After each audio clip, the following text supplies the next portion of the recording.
I'm James, I play drums. I'm Sam, I play bass. I'm Ben, I play guitar. I'm Cameron, I play guitar. Cool. Bruce, let me talk to you because the way I understand it, you're one of the last men standing from the original band. Yeah. So much so that the way I read it, you don't even consider this even the same band. It's a whole new band, It's a whole new band. Yeah. kind of reborn. Tell us how the band came. First of all, let me stop myself. Tell me about how this group got started in Dubai, Saudi Arabia. That's an odd place for a metal band to kind of start. Tell me about Dubai, Saudi Arabia, and how that happened. Well, basically, I moved to Dubai from England when I was like 6. I went to school out there. I lived there for about 10 years, I think. I've always been a big fan of music. My whole family's into music and stuff. So I started the band out there. There was really not a lot else to do there. I mean, same as anywhere, I guess. But I started the band. Basically, that band broke up just because people come and go from there, especially because English people, Americans, they're not from there, so they come and go.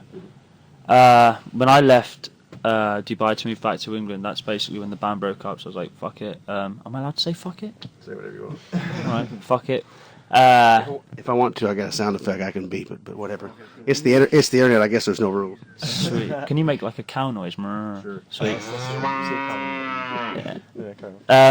Yeah. So I moved back home when I turned 18, and I was friends with the vocalist Danny via fucking internet for a while, and that's how I knew Danny, and Danny knew you from college, didn't he? Yeah. And you both went to college. Fuck. And he knew James because they were in a local band together, and Danny and Sam were in a local band together. So we kind of just did a mix and match, and that's how this band was formed. I basically just kept the same name just because it's a bitch coming up with band names. Sure. Sucks. Well, now I looked for all the information I could find on you, as you can imagine. A lot of times, bands I talk to are pretty obscure as far as finding information.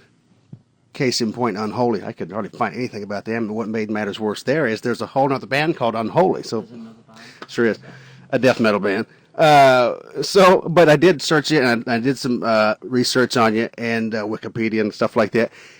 We never did really tell what that name has anything to do with. The only thing it said about Asking Alexandria was you liked the name, so you kept it. Yeah. But it has a meaning. What is it? The meaning's basically Alexandria is the female equivalent of the name Alexander, obviously. Basically the whole name comes from Alexander the Great. I mean, he was a fucking huge guy. Everyone knows who he is. He travelled everywhere, took over the world basically at one point. Use elephants as tanks. Exactly. And that's what we sort of intend on doing, travelling as far as we can. Just spreading our name in as many corners of the globe as we can do. We've got 2 out of the 5 elephants lined up, so we're just waiting for the other 3. You, of all places, you went to Indiana to record your, I guess, debut CD. What record label are you on? Refresh my memory. Is it Rise? Sumerian, okay. And you worked with a pretty popular figure there. How'd things go in Indiana? It was amazing. I mean, we all had a really good time. Joey Sturgis is, honest to God, I think he's a genius. He's a crazy dude, lives in his house, records in his house, but his mind just works. It's in the middle of nowhere, and he's got this nice little setup in his house, and the things he does are crazy.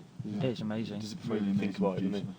Like we'd write the songs, but he'd help us write additional stuff just to fit in the songs, he's amazing. He's honest to God. And we did our demos with him as well, so we'd already worked with him in the past. Yeah, we had a relationship established so already. So we already knew him. It was quite a natural sort of thing to go into the studio and do an album with him, rather than someone new.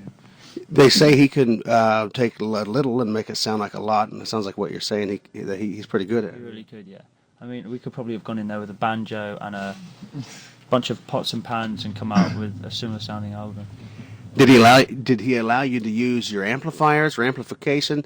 I've heard he prefers to use digital guitar we didn't software. We didn't use our heads or our cabs or anything. He uses a Line 6 pod. Plug-in 2 makes the distortion digitally, which is kind of weird. A lot of producers wouldn't Makes it want to sound do that, amazing, though. but it came out really well. I mean, there's no limitations when you're using stuff digitally, so He does that with all his bands as well. That's just a thing he does. That's just how he works. So Even drums. drums. I mean, he records the drums like natural sound, but he has a lot of sound replacement in the drums. So you mic your kit up and trigger it all. Yeah, he triggered a lot of stuff, but he also had a lot of ambient noise and stuff. So Sure. it's a mixture of like very synthetic and very. everything you hear is played. It's not like he programs drums in. Everything that's on the album, James actually played, but he just replaces a lot of the hits with like MIDI sounds and stuff, as well as the natural sound that the drum produces. Puts like a lot of bass drums in to make it sound big, and like a lot of snare Bass hits. booms. And, Well, it's an amazing time, really, for being a producer. It used to be back in the day, if you wanted to make a demo tape, you paid through the teeth just to end up getting a cassette in your hand, and it was small sounding to boot, and it was all tape. Now with digital, as you guys know, working with a genius like that, there's drum software. Tim Lambesis, I have interviewed him before, and his Austrian Death Machine project.